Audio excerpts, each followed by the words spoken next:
Yes. Now, well, I think we really need to go deep into the serious issue that affects Nigerians as regards this budget. The common man, yes. The common man. Because people are suffering. It has to do with implementation of this budget. Before now, we do have situations where budgets are implemented at the end of a fiscal year. Yes. You have 70% or 60% implementation. And of this 60%, 90% of that is the recurrent expenditure. So payment of salaries, overheads, and all that. Now, the capital expenditure, you hardly have 10%. And in the whole of the budget, the capital expenditure, most times, is less than 25%. And you have just 10% implementation of that 25%, while you have 90% implementation of the over 70% recurrent expenditure. But I think things are taking shape now. So do you expect 100% implementation? It is not possible. It is not economically possible to have 100% implementation. We are almost in the middle of the year. So there are implications for the fact that we passed it so late. So late. But you see, there's one very good thing I love about the analysis on the implementation of this budget. And it has to do with, like I was saying the other time on the issue of implementation of budget, timing is one very great issue. Continuity, is another great issue. And the issue of this corruption, padding and all that. If there's anything that this government, the executive has done, is to take care, because I don't believe this padding issue is going to reoccur again with what has been done so far. Now, on the issue of the it will never occur. Yes. Now, on the issue of the on continuity, the Honorable Minister of Works, Power and Housing said something in the analysis during the defense of the budget, and he said this government is not going to introduce new projects without completing the projects from the past administration. And you see, this project is nobody's father's project. It's not an individual, it's not a private project. There are projects that are very, very important to the general masses. Roads, housing, electricity, power, and all that. You see, and that ministry, the combination of the three ministries, has about 433 billion naira of the budget. That is a huge amount of the capital budget. If, perhaps looking at the precedents of those involved, we can have about 70%, 60, 70, 80% implementation of the capital expenditure. I think we are good for it. If capital expenditure out of the total percentage can amount for about 60% of the total. So you're very optimistic that we're in for a good time and that this will be the last we'll hear of budget padding. Do you agree, Boladale? Well, I don't really want to put my brother on the spot, but I think there are some issues that have to be discussed. I agree with him that there might probably be a bit of implementation this time around, because let's give it to the new administration. The issue of capital expenditure is actually greater now this time around more than the recurrent expenditure, and I think it's really a good one. But one thing is allocating the fund for a particular project. The other thing is ensuring that the fund is spent for that project. I think it's really preposterous for the president to have given the current minister of Fashola the 3 cabinet that is presently is a huge burden, and I don't think realistically, I don't think he can function effectively in that position. Thank you. We've seen what has been going on, so I don't really want to talk about it. I know it's been 4 days. I had like last. Okay. So I don't yes, the power issue is it's a major issue. We'll come back. There's also the issue of the Fulani herdsmen. I mean, there have been proposals that we're going to have grazing reserves, and you pick up the newspaper and they say there's no land in Benue State for grazing reserve. There's no land here. What is your view about this issue? Yes, this is a great national issue. And I think the president owes Nigeria the responsibility of addressing this headlong. You see, I read a book on the conspiracy of urgency.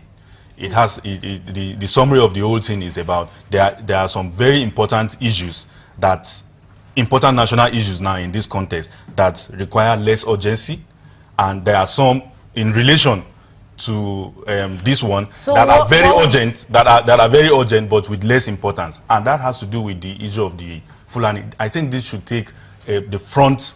It should occupy the front line in the national issue of the president. This has to be looked at from the point of view of the safety of Nigerians, those who voted for him, and those that are in this country that he owes the responsibility he has to protect. ordered that the security forces go tough on these headsmen. Yeah, a lot of analysts and a whole lot of Nigerians have said this is coming a bit too late.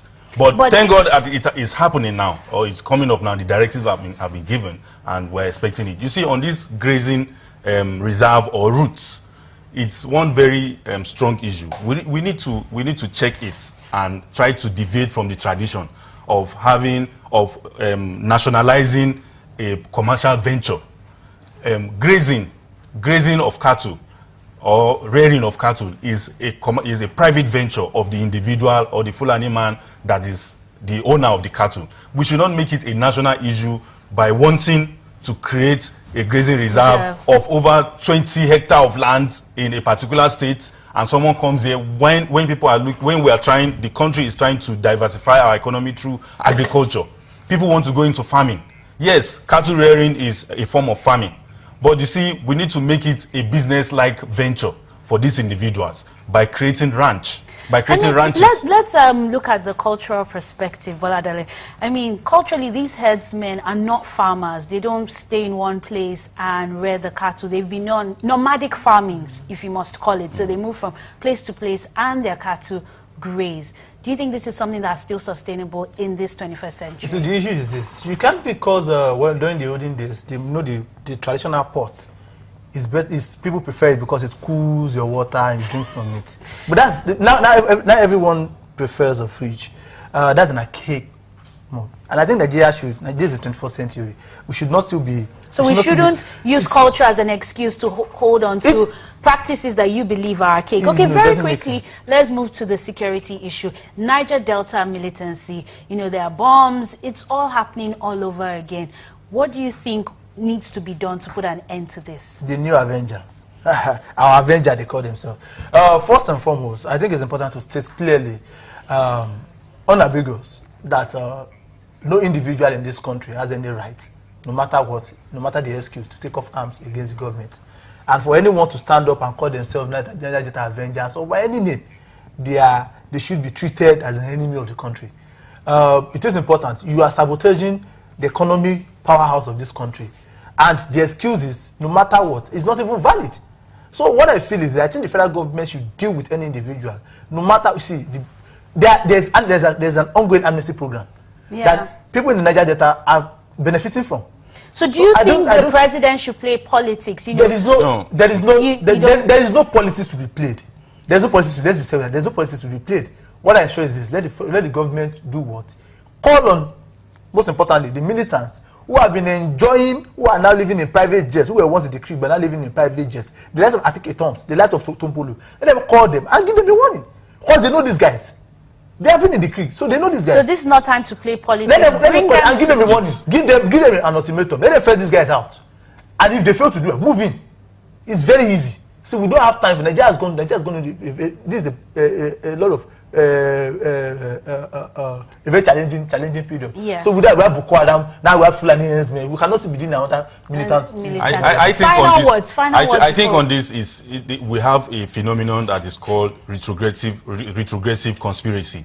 You see, most of these ex-militants and all that, a lot of people are facing trials now, economic fraud and all that, EFCC. They don't want to appear in court, and if you watch the reasons averred by these individuals that are blowing up the pipeline, and you relate it with what is happening with their ex-warlords and all that, you know that there is a conspiracy. And I think the government really needs to be serious and should not be cowed by any individual. If anybody has committed any financial crime, they should not be cowed by the fact that some people, or they have the capacity to negotiate or to go and talk to those that are blowing the pipeline. They should be held responsible altogether. Thank you so much. At least the two of you agree that the government should take a hard stance on this matter. This is not time for jokes. The economy is in dire straits, so this is time for the government to act, and to act fast now. Thank you again for joining us on Rubbin Minds.